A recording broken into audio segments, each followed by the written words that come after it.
नमस्कार दोस्तों, मैं हूं सौरभ चंद्र केसरी और अपने YouTube चैनल में आपका स्वागत करता हूं। आज एक नया वीडियो लेकर आपके सामने प्रस्तुत हुआ हूं दोस्तों, और बात करेंगे आज हम उस नए टॉपिक का भूकंप। भूकंप मतलब अर्थक्वेक। तो क्या होता है, बात करते हैं अर्थक्वेक भूकंप का। तो दोस्तों, पृथ्वी के धरातल पर जो कंपन होता है, अचानक से जो अनियमित गति आ जाती है, जो कंपन होने लगता है, उसी को हम कहते हैं भूकंप। और बात करते हैं दोस्तों कि भूकंप कहाँ से उद्गम होता है, और होता है तो उसका क्या नाम होता है, और भूकंप का पता सर्वप्रथम कहाँ चलता है, तो उस स्थान को क्या कहते हैं। तो दोस्तों, जहाँ पर भूकंप का उद्गम होता है उसे उद्गम केंद्र कहते हैं या फोकस कहते हैं। और जहाँ पर पहली बार पता चलता है कि भूकंप कहाँ पर उत्पन्न हुआ है, पता कहाँ पर चला है, तो उसे कहते हैं अधिकेंद्र। मैंने दोस्तों एक डायग्राम आपके लिए बनाया है, ध्यान से देख लीजिएगा। ये पृथ्वी का धरातल है, ये पृथ्वी तल है पूरा, और यहाँ पर ये जो है उद्गम केंद्र है, जिसे हम कहते हैं कि हाँ दोस्तों फोकस कहते हैं। और ये देख रहे हैं, ये तरंगे हैं दोस्तों, ये भूकंपी तरंगे हैं जो पूरा का पूरा फैली हुई हैं। तो भूकंपी तरंगों का जहां पर सबसे पहले पता चलता है उसे कहते हैं अधिकेंद्र या एपी सेंटर। तो बात करते हैं दोस्तों आगे का। ये भूकंप जो होता है ये होता कैसे है, तो एक सिद्धांत दिया है वेगनर महोदय ने। वेगनर ने बताया था कि टेक्टोनिक प्लेटों में जो गति होती है, उन्हीं गतियों के कारण ज्वालामुखी तथा भूकंप जैसी घटनाएं होती रहती हैं। पर्वतों का निर्माण भी इन्हीं टेक्टोनिक प्लेट की गतियों के द्वारा ही होता है। तो बात करते हैं ये टेक्टोनिक प्लेट संबंधित सिद्धांत किसने दिया, तो आपको याद रखना दोस्तों, वेगनर ने दिया। किसने दिया? वेगनर। ये वेगनर महोदय थे, इन्होंने क्या सिद्धांत दिया? टेक्टोनिक प्लेटों की गति संबंधित सिद्धांत दिया। इन्होंने 3 प्रकार की गति के बारे में वर्णन किया। देखिए दोस्तों, एक तो ये गति हो गया, इसे कहते हैं रूपांतरित गति। इसे दोस्तों कहते क्या है? रूपांतरित गति। अब गति मैं बार बार नहीं लिखूंगा, आप समझते रहिएगा। एक देखिए ये होता है, ये एक दूसरे से पास आती हैं, ये एक दूसरे से पास आती हैं, तो इन्हें हम बोलते हैं अभिसारी गति। इसे बोलते क्या दोस्तों? अभिसारी गति। और एक होता है जो एक दूसरे से दूर भागती हैं, ये देखिए दोस्तों, ये एक दूसरे से दूर भागती हैं, तो इन्हें बोलते हैं अपसारी गति। अपसारी गति। तो दोस्तों, ये रूपांतरित गति ही भूकंप का कारण है। भूकंप का कारण कौन सी गति होती है? तो टेक्टोनिक प्लेटों में रूपांतरित गति भूकंप का कारण होती है। देखिए दोस्तों, ये अभिसारी गति है और ये अपसारी गति है। तो ये अभिसारी गति क्या करती है दोस्तों, कि अभिसारी गति जब 2 प्लेटें आपस में विपरीत दिशा में आमने सामने आते हैं, तो जैसे ही मिलते हैं उनके बीच की ऊंचाई जो है दोस्तों ऐसे बढ़ जाती है, और ऊंचाई बढ़ने से क्या? पर्वतों का निर्माण होता है दोस्तों। तो हम 2 बातें समझेंगे कि रूपांतरित गति क्या है दोस्तों?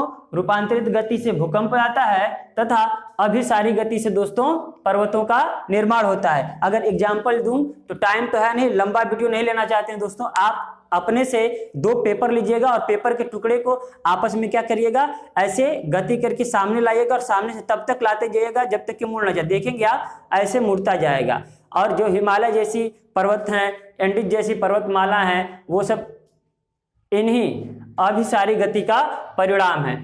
अंतिम क्या है? अपसारी गति। अपसारी गति का दोस्तों मतलब यह होता है कि टेक्टोनिक प्लेटों का फैलाव होता है। उसमें क्या होता है कि एक दूसरे से दूर भागती हैं, और दूर भागती हैं तो इससे क्या होता है? ज्वालामुखी विस्फोट होता है। तो ज्वालामुखी विस्फोट का जो कारण है, कौन सी गति है? अपसारी गति है। आप लिख लीजिएगा दोस्तों, रूपांतरित गति भूकंप का कारण, अभिसारी गति पर्वतों का निर्माण होता है, अपसारी गति ज्वालामुखी का कारण है। दोस्तों, भारत में जो हिमालय है वो भी अभिसारी गति का ही परिणाम है, क्योंकि भारत पहले दक्षिणी ध्रुव का भाग था, लेकिन टेक्टोनिक प्लेटों में गति के कारण वो एक समय ऐसा आया कि गोंडवाना से लॉरेशिया वाले पार्ट में आ गया और उत्तरी ध्रुव के महाद्वीपों से जैसे ही टकराता है तो इस अभिसारी गति के कारण पर्वत, हिमालय पर्वत का निर्माण हो जाता है। तो अब बात करते हैं दोस्तों यहाँ पर भूकंपी तरंगे। ये भूकंपी तरंगे था लहरें होती क्या है, कितने प्रकार की होती हैं? तो देखिए दोस्तों, ये 3 प्रकार की लहरें हैं, प्राथमिक, अनुप्रस्थ और धरातली। दोस्तों प्राथमिक को पी वेव्स बोलते हैं, जबकि अनुप्रस्थ तरंगों को एस वेव बोलते हैं। एस मतलब द्वितीयक, सेकेंडरी वेव्स। द्वितीयक तरंग इसलिए बोलते हैं दोस्तों क्योंकि यह प्राइमरी वेव्स के बाद उत्पन्न होता है। यहाँ लहरें लिखा हूं, तरंगे लिखा हूं, तो इसमें कोई अंतर मत समझिएगा, दोनों एक ही है। धरातलीय लहरें एल वेव, एल मतलब आप लैंड वेव समझ सकते हैं, लेकिन इसका नाम है लव वेव्स, क्योंकि लव नामक साइंटिस्ट ने इसके बारे में सबसे पहले बताया था दोस्तों। तो बात करते हैं प्राथमिक लहरें होती क्या है। इनकी गति दोस्तों कहीं कहीं 8 किलोमीटर बस दिख जाएगा, कहीं कहीं 8 से 14 किलोमीटर प्रति सेकेंड दिखेगा। तो मैं लिखा हूं 8 से 14 किमी प्रति सेकेंड, मतलब इसकी गति इन तीनों में आप देख सकते हैं कि सबसे अधिक है। तो जिस तरंग की गति सबसे अधिक होगी वह सबसे पहले कहां पहुंचेगी? अधिक केंद्र पर पहुंचेगी। अधिक केंद्र पर सबसे पहले कौन सी तरंगे पहुंचती हैं? तो आप जवाब देंगे प्राथमिक तरंगे या प्राथमिक लहरें। याद रहे दोस्तों, यह ध्वनि तरंग के समान चलती है। ध्वनि तरंग कैसी होती है दोस्तों? अनुदैर्ध्य। अनुदैर्ध्य में किसे कहते हैं? जिसमें लंबवत चले, इस तरीके के। देख रहे हैं दोस्तों आप, ये क्या है? ध्वनि तरंग है दोस्तों। ये देखिए आवृत्ति सर्वाधिक होती है। याद रहे दोस्तों कि जिसकी आवृत्ति सर्वाधिक होती है जिस तरंग की, वो विनाशकारी नहीं होती है, बहुत जल्दी पहुंच जाती है। आवृत्ति किसे कहते हैं वो मैं बता देता हूं। इस आवृत्ति से आपको 3 चीजें सामने देखने को मिलेगी। 1 सेकंड में कोई कितना बार कंपन कर लेता है उसे ही आवृत्ति कहते हैं। 1 सेकंड में आप कंपन करना, आप जितनी बार कंपन करेंगे उन्हें हम आवृत्ति कहेंगे। 1 सेकंड में आप अगर 10 बार करते हैं तो वो 10 हर्ट्ज आवृत्ति हो गया दोस्तों। अब देखिए, जिसकी आवृत्ति सर्वाधिक होती है उसकी वेवलेंथ, तरंग दैर्ध्य कम होती है। और एक होता है आयाम, आयाम भी क्या होता है दोस्तों? कम होता है। तो 2 नए शब्द आए हैं, तरंग दैर्ध्य और आयाम को समझ लेते हैं यहीं पे। तो देखिए दोस्तों, मैं एक ऐसे लाइन खींच दे रहा हूं, आप देखिएगा एक उभरा हुआ भाग है, एक दबा हुआ भाग है। उभरे हुए भाग को दोस्तों बोलते हैं श्रृंग तथा नीचे वाले भाग को बोलते हैं गर्त। देखिए दोस्तों, मैं यहां पर लिख देता हूं, ये श्रृंग है और यहां ये वाला जो है कि गर्त है। तो दोस्तों 2 श्रृंगों के बीच की दूरी को हम एक तरंग दैर्ध्य बोलते हैं। तो अब आप देखिए दोस्तों, जिनकी आवृत्ति अधिक होगी उनका तरंग दैर्ध्य कम होगा। देखिएगा जैसे ये देखिए बहुत जल्दी जल्दी आवृत्ति है ना। अब ये देखिए इन दोनों के बीच में कितनी दूरी है, आप देख सकते हैं। अगर मैं ऐसे ऐसे जल्दी जल्दी करूं, बड़ा सा बना करके करूं, तो आप देखिएगा इनके बीच में जो है एक तरंग दैर्ध्य होगा, ये कितना कम है। और यहीं पर देखिएगा दोस्तों, इस तरीके से मैं कर रहा हूं, तो आपको क्या लगता है इनके बीच में दूरी क्या है? ये आवृत्ति देखिए कम है, क्योंकि ये एक बार में देखिएगा यहां से लेकर के यहां तक एक कंपन किया है दोस्तों। एक कंपन किया है यहां से 1 सेकंड में, और यहां पर देखिएगा कई कंपन किया है। तो कहने का मतलब यह है कि जिसकी आवृत्ति जो जितना जल्दी कंपन करेगा उसका तरंग दैर्ध्य उतना ही कम होगा। ठीक है दोस्तों। अब देखिएगा आगे आयाम क्या होता है? तो महत्तम विस्थापन, प्रारंभिक स्थान से महत्तम विस्थापन ही आयाम कहलाता है। तो ये देखिएगा इसका प्रारंभिक स्थान है दोस्तों, इसका महत्तम विस्थापन ये है, तो यही क्या है दोस्तों? आयाम है। तो हमें उम्मीद है कि आपको ये आयाम, तरंग दैर्ध्य और आवृत्ति समझ में आ गई होगी। वैसे ये साइंस का पार्ट है, जब हम ध्वनि पार्ट पढ़ेंगे साइंस में तो निश्चित रूप से मैं वहां पर आपको ये समझाऊंगा और बेहतर तरीके से समझ में आएगा। इसका न्यूमेरिकल भी कराऊंगा दोस्तों, बस मेरे साथ बने रहिए। ये वीडियो टेट, सुपर टेट और रेलवे ग्रुप डी के लिए समर्पित है दोस्तों। मेरा उत्साह ऐसे ही बढ़ाते रहिए आप लोग, और हम आप लोगों के लिए एक न एक रोज नया वीडियो लाता रहूंगा दोस्तों। अब बात करते हैं अनुप्रस्थ तरंगे।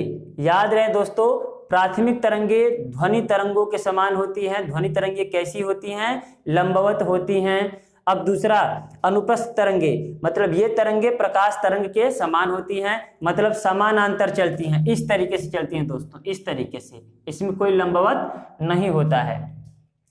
अब देखिएगा इनकी गति क्या होती है, इनकी अपेक्षा कम होती है, मतलब इसकी अपेक्षा ये कुछ इससे ज्यादा विनाशकारी होता है। प्रकाश तरंग के समान होता है, इसे द्वितीयक तरंग कहते हैं। द्वितीयक तरंग कहने के पीछे कारण दोस्तों यह होता है क्योंकि प्राथमिक तरंगों के बाद इसकी उत्पत्ति होती है। अब बात करते हैं धरातलीय लहरें या धरातलीय तरंगे, एल वेव्स। सबसे विनाशकारी तरंग दोस्तों एल तरंग होती हैं। क्यों? क्योंकि इनकी गति बहुत कम होती है, 1.5 किलोमीटर प्रति सेकंड से 3 किलोमीटर प्रति सेकंड तक होती है, जिसकी वजह से ये धीरे धीरे जाती हैं और ज़्यादा दूरी तक गति करती हैं, ज़्यादा दूरी तय करती हैं, इसलिए यह सर्वाधिक विनाशकारी होती हैं। इसके पीछे भी कारण है दोस्तों, क्योंकि इसकी आवृत्ति क्या होती है, सबसे कम होती है। तो यहाँ से कई क्वेश्चन बनेगा दोस्तों, सर्वाधिक आवृत्ति किसकी होती है, तो प्राथमिक लहरों की। सबसे कम आवृत्ति किसकी होती है, तो आप बताएंगे धरातलीय लहरों की, अर्थात एल वेव की सबसे कम आवृत्ति होती है। अब दोस्तों सबसे कम आवृत्ति का तात्पर्य क्या है, वही 1 सेकेंड में बहुत कम, ऐसे, ठीक है दोस्तों। अब जिसकी आवृत्ति कम होगी तो निश्चित रूप से उसका क्या होगा दोस्तों, तरंग दैर्ध्य अधिक होगा। अब जब तरंग दैर्ध्य अधिक होगा दोस्तों तो वो फैलेगा ज्यादा दूर तक, और ज्यादा दूर तक फैलेगा तो ज्यादा विनाशकारी होगा। अब आगे बढ़ते हैं दोस्तों, इतना उम्मीद करते हैं आपको समझ में आया होगा। ये देखिए भूकंपी तरंगों को 2 भागों में बांटा गया है दोस्तों, ये भी आप याद रखिएगा। एक होता है काय अथवा प्रत्यक्ष तरंगे। भूकंपी तरंगों को 2 भागों में बांटा गया है, ये देखिएगा, काय अथवा प्रत्यक्ष, सतही अथवा अप्रत्यक्ष तरंगे। इनमें क्या होता है, प्राथमिक तथा अनुप्रस्थ तरंगे या एस वेव काय में आती हैं, जबकि एल वेव्स सतही या अप्रत्यक्ष तरंग में आती हैं। तो तरंगों के ये क्या है, भाग हैं, 2 भाग हैं, और ये क्या है, तरंगों के या लहरों के प्रकार हैं दोस्तों। उम्मीद करते हैं ये दोनों ही समझ में आया होगा। आप थोड़ी देर में स्क्रीनशॉट ले लीजिएगा, फिर मैं इसको इरेज कर दूंगा। अब बात करते हैं कि ये भूकंपी वितरण क्या होता है दोस्तों। तो भूकंप कहाँ कहाँ सर्वाधिक आता है, किस किस क्षेत्रों में, तो उसकी मैं बात कर रहा हूं दोस्तों। प्रशांत महासागर तटीय पेटी एक हो गया, दूसरा होता है मध्य महाद्वीपीय पेटी, तीसरा हो गया मध्य अटलांटिक पेटी। सबसे ज्यादा खतरनाक दोस्तों प्रशांत महासागर तटीय पेटी है, क्योंकि विश्व का लगभग 63 से 66%, मैंने 66 लिखा है दोस्तों, लेकिन किताबों में 66 ही दिया है, तो 63 से 66 होता है। तो 63 से 66% भूकंप इसी पेटी में आता है दोस्तों। लगभग आपका उधर ऑस्ट्रेलिया, उत्तरी अमेरिका तथा इधर से पूरा जापान तक दोस्तों आपकी इसी पेटी में आती है, इसीलिए आप देखेंगे जापान में सर्वाधिक भूकंप आते हैं दोस्तों। उसके बाद में है मध्य महाद्वीपीय पेटी, इसमें विश्व का लगभग 21% भूकंप यहाँ पर आता है, जो कि इसके अपेक्षा बहुत कम है दोस्तों। और हमारा जो क्षेत्र है भारत का भूकंपीय क्षेत्र इसी क्षेत्र में आता है, अतः भारत में भूकंप बहुत कम आता है, कम आने की संभावना रहती है दोस्तों। और लास्ट में है मध्य अटलांटिक पेटी, ये मध्य महासागर के बीच में आता है दोस्तों, और इसमें 13 से 16% भूकंप आने की संभावना होती है। मतलब सबसे सुरक्षित अगर कोई पेटी है तो आपके मध्य अटलांटिक पेटी है दोस्तों। तो इस तरीके से आप देखेंगे सबसे असुरक्षित कौन सी पेटी है, तो प्रशांत महासागरीय पेटी। सबसे सुरक्षित कौन है, तो मध्य अटलांटिक पेटी। भारत का भूकंप क्षेत्र किस पेटी में आता है, तो आप बताएंगे दोस्तों मध्य महाद्वीपीय पेटी में आते हैं। मैं हट जाता हूं, स्क्रीनशॉट ले लीजिए, फिर इसको इरेज करता हूं दोस्तों।